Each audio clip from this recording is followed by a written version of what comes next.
You have an injury, you're working for one company.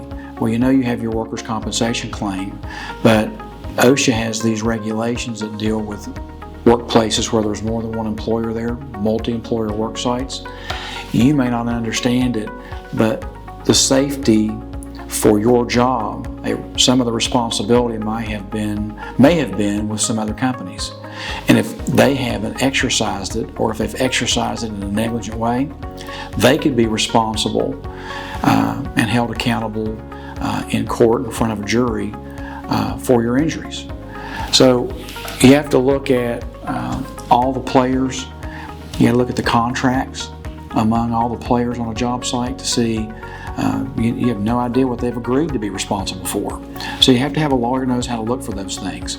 And that's just on the companies that have employees on the site.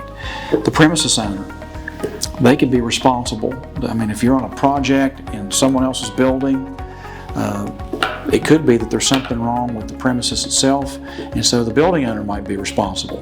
Another thing to look at, over and above all of that, is a lot of times people get injured on a workplace because something goes wrong with a product. A piece of equipment, a tool, a line. There's all kinds of things that can go wrong with the equipment and what you're working with on the job site. So that needs to be looked at. So there are just a lot of considerations when you get into a situation where you've had a horrible injury, it's impacted you for the rest of your life. You're only going to get one shot to get a recovery. And at that point, you need to have someone that can find all those that are responsible for what happened to you, hold them all accountable, because again, you're just going to get one shot. So if you find yourself, you've been horribly injured on a workplace, and you want a firm that'll look at all the avenues for recovery for you, call Bailey, Javins, Carter.